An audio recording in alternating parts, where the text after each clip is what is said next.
Animals में हमने दो एक्सक्रीटरी सिस्टम्स डिस्कस किए हैं अब तक। एक हाइड्रा का केस डिस्कस किया था और एक प्लेनेरिया। दोनों में जो नाइट्रोजिनस वेस्ट है वो अमोनिया था। ये प्लेनेरिया में नाइट्रोजिनस वेस्ट इज अमोनिया। और एक हमने केस डिस्कस किया था हाइड्रा, इसमें भी नाइट्रोजिनस वेस्ट क्या है, अमोनिया ही है।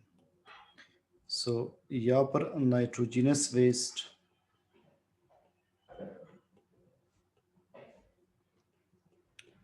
अमोनिया, और इसी तरह से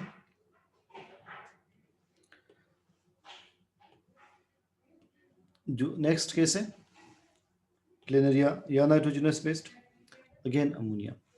मगर जो आज हम केस डिस्कस करेंगे दैट इज अर्थवर्म। अर्थवर्म में नाइट्रोजिनस वेस्ट यूरिया है। यहाँ पर नाइट्रोजिनस वेस्ट यूरिया है। यहाँ पर सिस्टम को कहते हैं मेटानेफ्रिडिया। प्लेनेरिया में हमने पढ़ा था वह सिस्टम्स को क्या कहते हैं, प्रोटोनेफ्रिडिया, या के स्ट्रक्चर्स को कहते हैं metanephridia. You will see study in kingdom Animalia के earthworm is a segmented worm. इसके बॉडी में सेगमेंट्स होते हैं।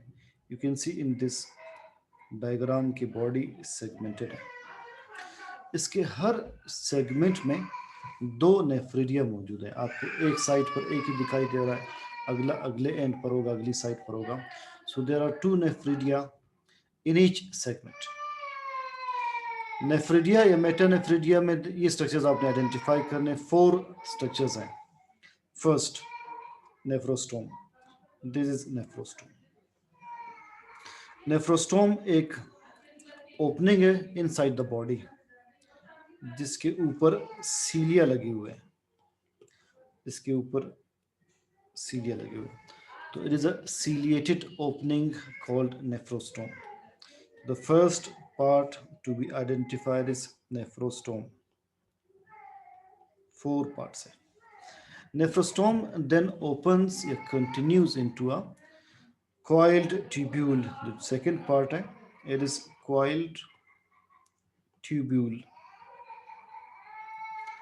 Coiled tubule then opens into an enlarged part, and that enlarged part is known as urinary bladder. This third part is urinary bladder, या simply आप इसको bladder का नाम दें। ये देखिए enlarged part है,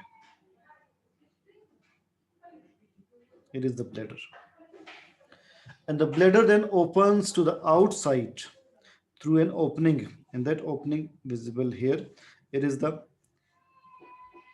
नेफ्रिडियोपोर। इसे कहते हैं नेफ्रिडियोपोर।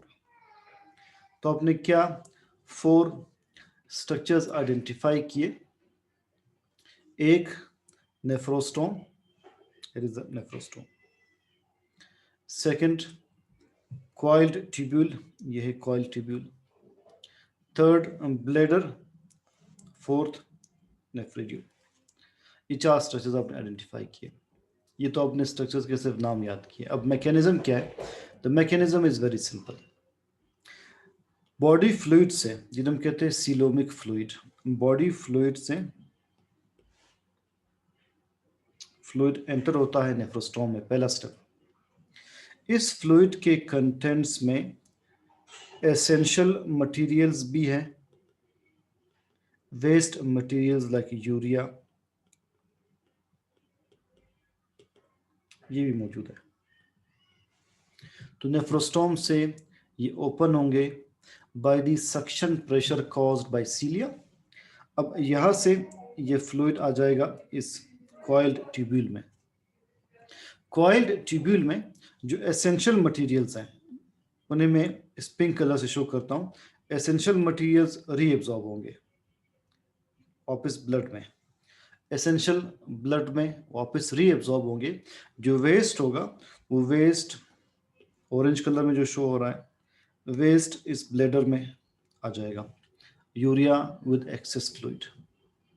ये वेस्ट नेफ्रिडियोपोर से बॉडी के बाहर एक्सक्रीट होगा।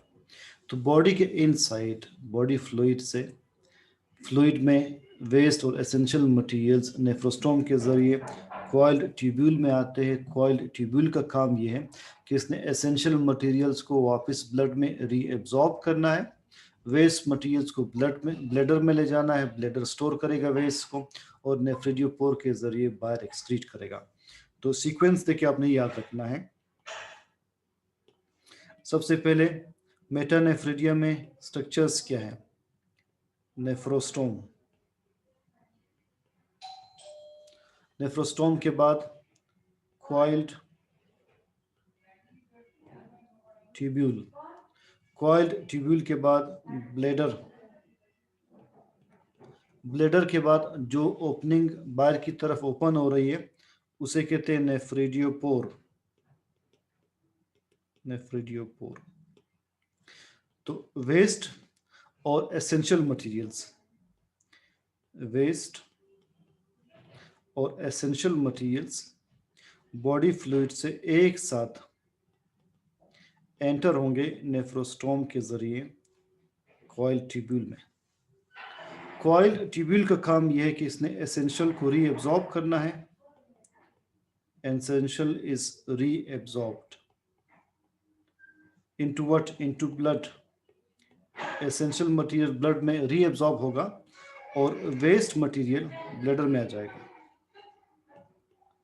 ब्लैडर में वेस्ट स्टोर होगा और ब्लैडर से नेफ्रेडियोपोर के जरिए आउटसाइड द बॉडी एक्सक्रीट होगा। यह है mechanism of excretion in earthworm.